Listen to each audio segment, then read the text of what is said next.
Good afternoon, welcome back to my channel. তোমরা সবাই কেমন আছো? আজকে হচ্ছে কত তারিখ বলো তো? 6 সেপ্টেম্বর। দেখতে দেখতে প্রায় 3 সপ্তাহ কমপ্লিট করে ফেললাম, ঘুরতে এসেছি। আজকেই হচ্ছে শেষ রজনী কলিকাতায়। মানে এটা ভেবেও ভালো লাগছে। হ্যাঁ, শপিং শেষ, মজা করা শেষ, সেটা ভেবে একটু দুঃখ তো হচ্ছে, কি আর করা যাবে। কিন্তু আমার মা, উনি খুব খুশি হচ্ছেন। বাড়িতে গিয়ে কি কি মাছের কেরম কেরম ঝোল বানিয়ে খাবেন নিজের হাতে, সেই সব প্ল্যানিং করছে। ওই যে ওমা, কলকাতা ছেড়ে চলে যাবে? রান্না করতে হবে দেশে গিয়ে।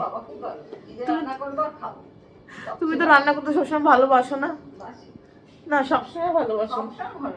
তা এখন যে কি রান্না করতে হবে? দেখলে, উনি ঘুরতে বেড়াতে আমার আর ভাইয়ের মতো ভালোবাসে না। উনি হচ্ছেন ঘর কোনো, আর আমি আর আমার ভাই হচ্ছি একেবারে বাইরে যাওয়ার বোকা। তো আজকে এখন ঘড়িতে জানো বাজে কটা? সকাল থেকে উঠে এত ল্যাদ খাচ্ছি, এখন বাজে 1টা 5 অ্যাকচুয়ালি। তো আমার ইচ্ছেই করছে না, মনে হচ্ছে আরে প্যাকিং করতে হবে। মা প্যাকিং করেছে, ম্যাক্সিমাম তো মাই জানে কোথায় কি রাখবে। আমার জিনিসগুলো আমি কালকেই গুছিয়ে নিয়েছি, খালি ব্যাগে পোড়া বাকি আছে। তো আজকেও এদিক ওদিক যাওয়ার প্ল্যান আছে, একবার গড়িয়া যেতে হবে।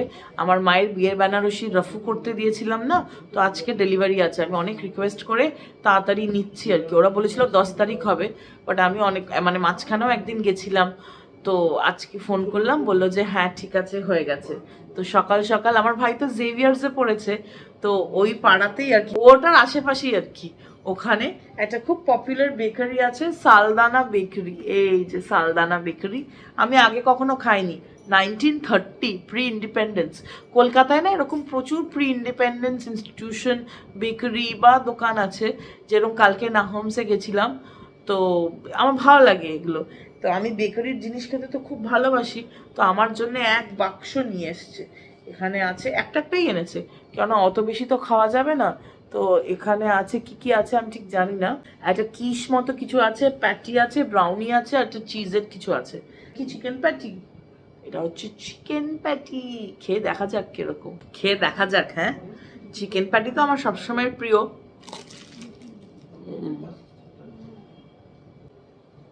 খুব ফ্লেকি, খুব ভালো খেতে। ঘড়িতে এখন বাজে প্রায় 2:30, এই বেরোলাম। এখন যাব লাঞ্চ করতে। গড়িয়াহাটে একটা মার্কেটের মধ্যেই একটা পাইস হোটেল আছে, নাম ভুলে গেছি, তো সেখানেই যাব। মা এসে গেছে, চলো যাওয়া যাক। চললাম মা মেয়ে গড়িয়াহাটের ফুটপাত দিয়ে লাঞ্চ করতে।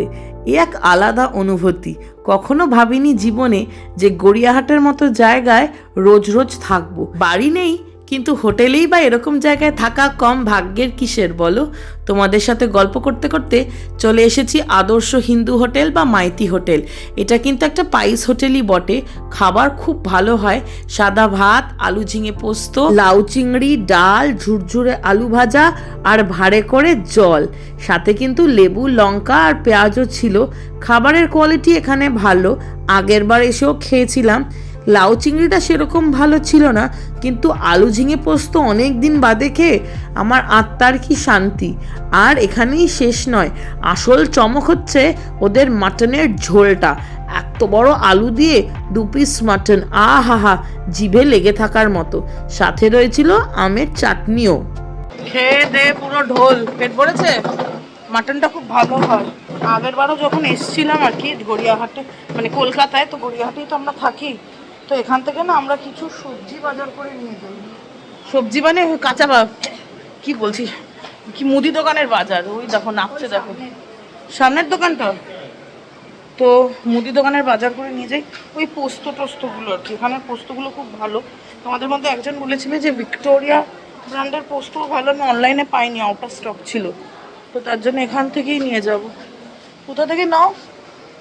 ওপর থেকে নাও না, ওপরটা থেকে নাও তো। এই মুদি দোকান থেকেই, যেটা গড়িয়াহাট মার্কেটের ভেতরে, আমি আর মা সব গ্রসারির জিনিস নেই। কেকের কত সুন্দর সুন্দর সরঞ্জাম আছে, এই দেখো, দেখতেও ভালো লাগে। পরের বার যখন হয়তো কলকাতায় আসবো, তখন শীতকাল মানে ক্রিসমাস টাইম, এখান থেকে অনেক কিছু নিয়ে যাব আর দিল্লিতে গিয়ে বানাবো। এই সবই কত কিছু প্ল্যান করি, কিন্তু হয় আর কি, যেটা লেখা আছে ভাগ্যে সেটাই হবে। পুজো বার্ষিকী দেখলাম এসে গেছে, কিন্তু মা বলল এবার আর পুজো বার্ষিকী নিস না, অনলাইনেই আমার টাইম কেটে যাচ্ছে। কি আর করা যাবে, আমার মাও এখন জেনজি মাম্মা হয়ে গেছে, আর দরদর করে ঘামছি। কিন্তু এই ঠেলা ঠেলি ভিড় হুড়োহুড়ি সারা বছরে হয় মাত্র একবার। এই যে একটা বেড়ালও পেলাম, বেড়ালটাও মনে গরমে ভাবছে এত লোক কেন হয়েছে। কিন্তু বাঙালিদের যেটা একেবারে শ্রেষ্ঠ আর সবচেয়ে বড় উৎসব বলে কথা, তাই না? এইটুকু ভিড় ঠেলেই আমি কাহিল হয়ে পড়েছি, ক্লান্ত পুরো। বাবারে বাবা, এখনো তো মহালয়া আসেনি। মহালয়া থেকে পঞ্চমী তো মারাত্মক ভিড় হয় পুরো। বাবারে, এখন বডিটা এসিতে টান টান করতে পারলেই হয়। ঘর পেট খেয়ে আর মার্কেটিং করা যায়? তাও কিনেছি দুটো ছোট ছোট প্যাকেট গ্রসারি, ওই শুকনো বাজার আর কি। এখন টান টান করবো বডিটা নিয়ে এসিতে। দুর্গাপুজো বা আশ্বিন মাস আসার মানেই হচ্ছে এই যে এত বড় বড় বাতাবি লেবু। আমি তো ভীষণ খেতে ভালোবাসি, তাই ভাবলাম একটু নেওয়া যাক। বুচি বুড়ি এসে গেছেন, এসি চালিয়ে বসেছেন। কি এনেছেন দেখো, কি এটা? ওরে বাবারে, বুচি বুড়ি দাঁত আছে, পেয়ারা খাবে? আমার মা না ছোটবেলা থেকে পেয়ারা খেতে খুব ভালোবাসে। ওই দেখো পা দোলাচ্ছে। তুই কোন ক্লাসে পড়ো গো? ওরে বাবা, কই উঠবে? ওরে বাবা, এটাও নিয়ে এসছে হোটেলের বাইরে। হোটেলের বাইরে না, গড়িয়াহাটের ওখানে দোকান ছিল, ওখান থেকে কেটে নিয়ে এসছে। দেখি আমাকে একটা দাও দেখি, বুচি বুই। ও মাটা এত মিষ্টি হয়ে যাচ্ছে না, এই বয়সের মহিলারা আর বাচ্চারা, পুরুষও। এত বড়টা খাবো না, এই তো দু টুকরো আছে, দিয়েছে আমাকে। থ্যাংক ইউ মাম্মা। ওরে বাবা, ঘড়িতে বাজে এখন প্রায় 6:20। এই যে লন্ড্রি থেকে ফ্রেশ ফ্রেশ হয়ে আসলো সব জামা কাপড়। কি গো ম্যাডাম, আপনি খুশ? আপনার এই শাড়িটা লন্ড্রিতে দেবেন? বাড়ি? আচ্ছা, বাড়ি গিয়ে দেবেন। আজকে ওনার হাতে ব্যাগ নেই, কিচ্ছু নেই, কিন্তু উনি যাচ্ছেন টোটো। কই যান? নিচ্ছি, ভাগ্যিস মনে করালে। চলো। আর এই যে আমি রেডি হয়ে পড়েছি আবার, এইবার লিপস্টিক লাগিয়ে নিয়েছি। ফুচকা খাবো, লিপস্টিক লাগিয়েই ফুচকা খাবো। আর আমার মা ওখানে দাঁড়িয়ে আছে। আমি বলছি 5 মিনিট বাদে বেরোবো। আমার মা বলছে আমার শাড়ি ড্রাই ক্লিন হয়নি। আরে শাড়ি ড্রাই ক্লিন কী করে হবে গো 4 দিনে? শাড়ি ড্রাই ক্লিন করতে লাগবে 10 থেকে 12 দিন। আমি এখন দেবো, চলে যাব কালকে আমি। তাই জন্য উনি দাঁড়িয়ে আছেন, চলে যাচ্ছেন উনি রেগে গিয়ে। আমার আর একটু ল্যাদ খাওয়ার ইচ্ছে ছিল, কিন্তু মায়ের এক ধমককে সোজা চলে এসেছি অটো স্ট্যান্ডে। কি আর করা যাবে, এসে দেখছি অটো স্ট্যান্ডের কি বিশাল লাইন। কিন্তু বেশিক্ষণ লাগেনি, ওই 10-15 মিনিট। পুজোর সময় বলে কথা, একটার পর একটা অটো আসছে, আমরা লাইন দিয়ে দাঁড়িয়ে আছি।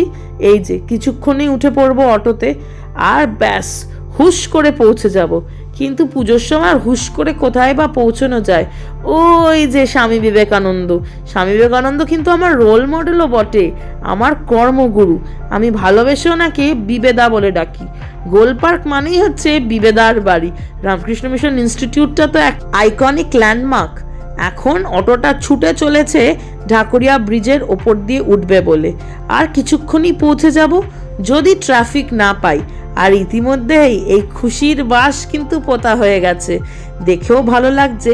আজকে যদিও মহালয়া, যেদিনকে আমি ভয়েস ওভার দিয়ে ভিডিওটা তোমাদের সাথে শেয়ার করব, এখন হয়তো আরো তোড়জোড় করে আরো সুন্দর হয়ে গেছে রাস্তাঘাট সব। কোথায় নেমেছি দেখো, দেখতে পাবে না, দীনবন্ধু অ্যান্ড্রুস কলেজ। এই কলেজটা আমার মানে যেখানে থাকতাম আর কি, সেখান থেকে দেখা যায়, আমাদের বেডরুম থেকে ক্লাসরুম দেখা যায়।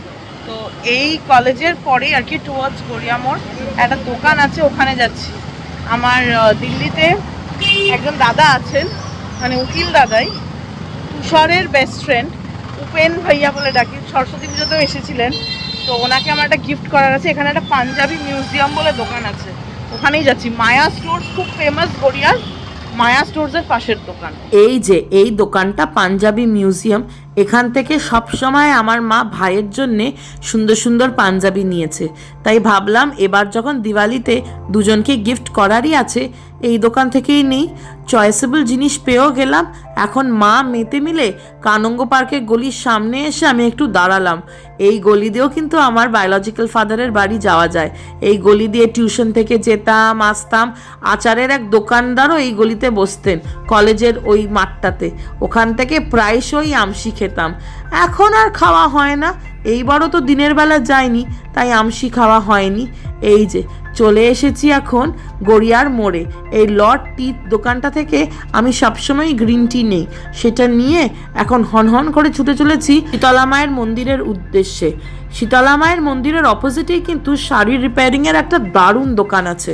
আমি দিল্লিতে এই দুটো শাড়ি রিপেয়ার করতে কথা বলেছিলাম, যা দাম চেয়েছিল আমার কিডনি দুটোই বেচতে হতো, বন্ধক রেখেও কাজ হতো না, কিন্তু এখানে অত্যন্ত অ্যাফোর্ডেবল হয়েছে। কাজটা কেরম করেছে সেটা এখনো জানি না, সেটা বাড়ি গিয়ে জানতে পারবো। এই যে এই ডায়াগনস্টিক সেন্টারের অপোজিটেই, এইটা কিন্তু আগে ছিল না, এটা একেবারে নতুন হয়েছে এই দোকানটা, শল রিপেয়ারিং হাউস। এইখানেই রিপেয়ারের জন্য দিয়েছিলাম। পেয়ে গেছি, আমি ভাবিনি পাবো। ওমা, ভেবেছিলে পাবে, বাট পেয়ে গেছি। এখন গড়িয়া হাট বাজারের সামনে দাঁড়িয়ে মা বলল একবার ভেতরে যাবে, একটু কাঁসা পিতলের দোকানে যাবে। যদিও এইবার নিয়ে যাওয়ার মতো আর লাগেজের জায়গা নেই, তাই জন্যে এইবার শুধু দাম দর আর মার্কেট রেটটা মা মেয়ে মিলে জেনে আসলাম। ইচ্ছে আছে পরের বার কিছু কিনে নিয়ে যাওয়ার। অনেক কিছুই লিস্ট করে বানিয়ে আনা হয়েছিল, কিন্তু ওই যে এত শপিং করেছি নির্লজ্জের মতো যে আর কিছু নিয়ে যাওয়া সম্ভব না। দরদর করে ঘামছি আর এখন ছুটে যাচ্ছি গড়িয়া মোড়ের উদ্দেশ্যে, 5 নম্বর বাস স্ট্যান্ডের দিকে। আজকে ফুচকা খেতে হবে তো, শেষ রাত বলে কথা। ওই যে শ্যামসুন্দর জুয়েলারির অপোজিটেই দাঁড়িয়ে আছি, ওই যে কাঠগোলা আছে ওইটার সামনে। এত রাত হয়ে গেছে যে কাঠগোলাও বন্ধ হয়ে গেছে, আর কোনো বাসও আসছে না, কিন্তু কি ভিড় দেখো ফুচকা দাদার। পুজো আসছে বলে কথা, এনাদের ব্যবসা একেবারে মালামাল হতে চলেছে। আমরা সবাই কম বেশি ফুচকা ভালোবাসি। আমার মায়ের মতো মানুষজন যদিও আছেন, কিন্তু ওনারা সংখ্যালঘু। এই যে উফ, এখন ভিডিওগুলো দেখেও জিভে পুরো জল আসছে।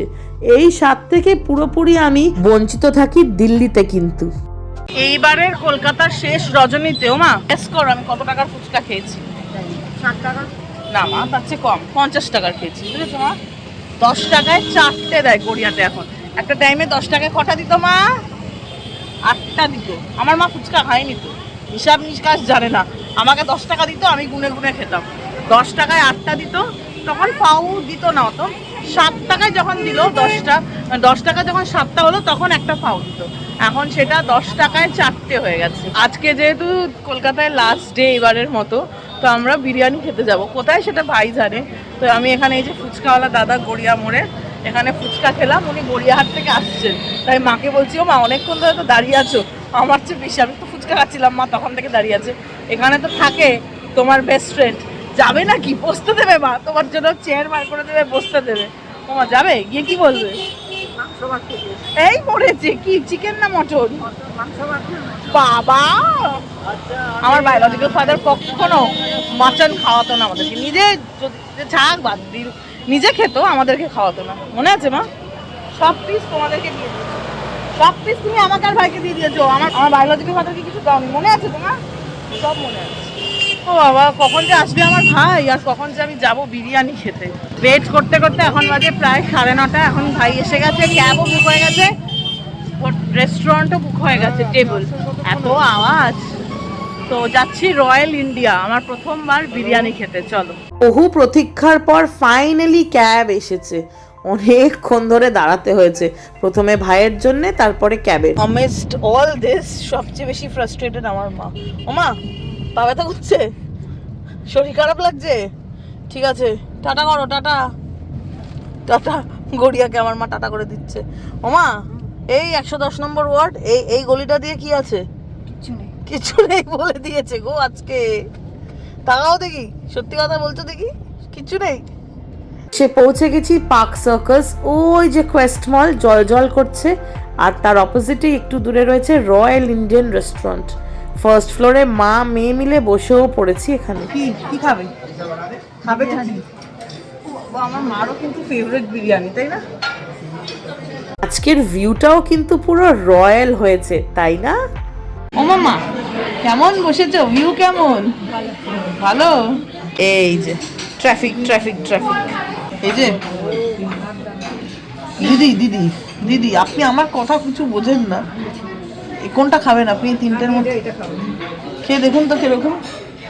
উনি ঠিক ওনার নিজেরটা চেনে। আরে স্ট্র দিয়ে খান আপনি দিদি, আমাদের এঁঠো খাবেন না। এই করবেন না। আমার হচ্ছে এই ওয়াটারমেলন মোহিতো, আর ভাইয়ের হচ্ছে এই যে অরেঞ্জ মোহিতো। চলো চলো, চিয়ার্স মা, চিয়ার্স চিয়ার্স। ড্রিঙ্কসের পরে আমাদের স্টার্টারও এখানে এসে গেছে। অসাধারণ ছিল এটা, আমার প্রথমবার মাটন চাপ। এত ভালো ছিল, আর এরকমও যে মাটন চাপ হয় আমি জানতামই না। এখানে মাটন গলাটি কাবাব আর আনার তন্দুরি চিকেন, খেতে ভালোই ছিল। আমার মা তো এটা খায় না। বাবা, গয়না থেকে আজকে প্লেটে চিকেন কুন্দন। দুটো দেখতে পাচ্ছিস না ডিম? হ্যাঁ, কুন্দন কুন্দন। ও বাবা, বোঝাচ্ছে আমাকে। চিকেন চিকেন, সোনা, এটা কুন্দন।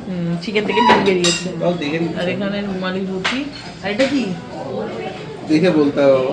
বিরিয়ানিও এসে গেছে। মা বলছে ওই ভালোই, আমার মার কাছে সবই ভালো। এবার পালা সুইট ডিশে। এখানে ছিল ফিরনি আর শাহি টুকরা, দুটোই ভালো ছিল। অফিস থেকে একটা কল এসেছিল, তার জন্য বিরিয়ানির টেস্ট আমি কিছু পাইনি। ওই যা হয়, অফিসের কল আসলে, ব্যবসার কল আসলে মাথাটা একটু এড়ে বেড়ে হয়ে যায়, তাই হলো, কি করা যাবে। বাট হ্যাঁ, এখানের চেয়ে আমার মনে হয় আর্সেনালের টেস্টটা একটু বেটার। আমার মা আর ভাইয়ের বক্তব্য হচ্ছে কোনো রেস্টুরেন্টের বিরিয়ানি ভালো না, বাড়ির বিরিয়ানি সবচেয়ে ভালো।